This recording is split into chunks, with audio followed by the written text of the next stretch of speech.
Музыка мен бейнелеу өнеріне ортақ контраст деген ұғым бар. 19 ғасырдың екінші жартысында суретшілерде, музыка саласында және әдебиетшілерде жаңа ағым қалыптасты.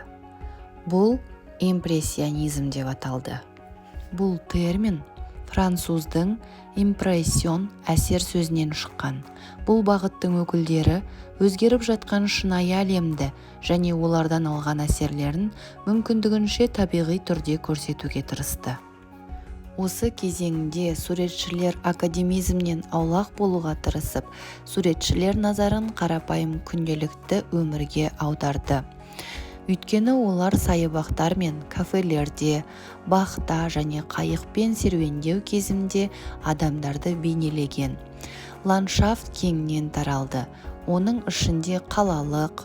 Осы тақырыптар аясында импрессионистер әр бейнеленген сәттің ерекшелігін, өмірдің тынысының ерекшелігін суретке түсіруге, өзінің тікелей әсерін жеткізуге тырысты. Осылай импрессионистер тобы құрылды. Импрессионистердің идеологиялық жетекшісі Эдуард Мане болды. Бірақ ол өзін жетекшімін деп санамады.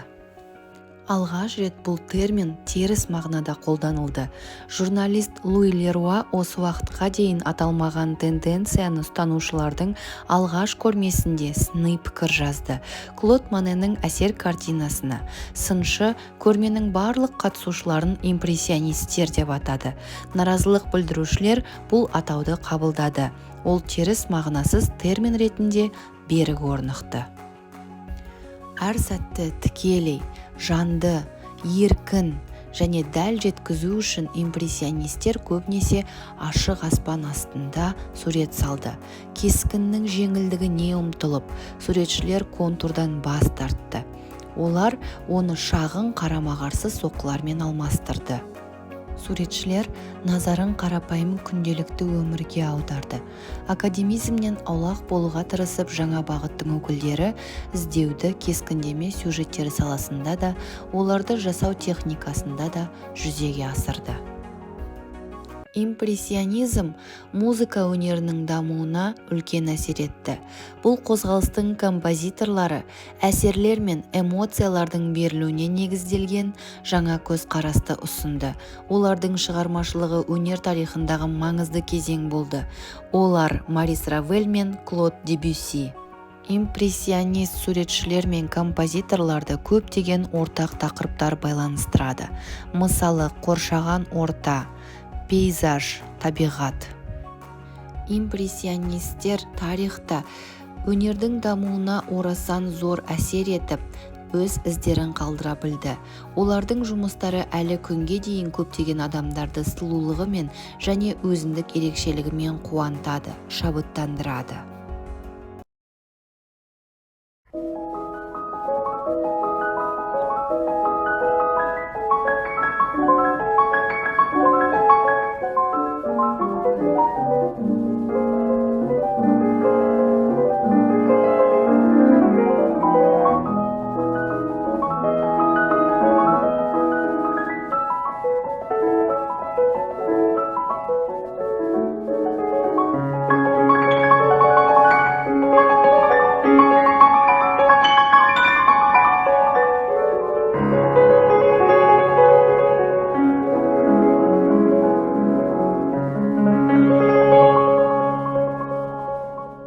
Келесі тыңдайтын шығармаларыңыз орыс композиторы Модест Петрович Мусоргскийдің көрмедегі суреттер циклынан екі еврей бай және кедей туындысы.